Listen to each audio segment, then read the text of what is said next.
بسم اللہ الرحمن الرحیم۔ ٹیکسلا، کینٹ اور کینٹ کے الیکشن ہوئے۔ ان الیکشن میں مسلم لیگ نون جیت گئی۔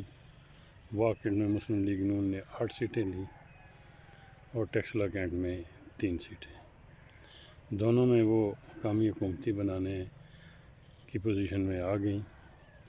اب صورتحال یہ ہے کہ میں نے کالم تیار کیا ہے کہ ہم کیسے ہارے، جو کہ وفاقی وزیر غلام سلطان خان کے گروپ سے متعلق ہے، اور اس میں نے 4 اہم فیکٹر جو ہیں وہ لائے ہیں، اور یہی فیکٹر جو تھے ان کو درست کر لیا جاتا تو آج غلام سلطان خان کا ریزلٹ وہ نہ ہوتا جو سامنے آیا ہے۔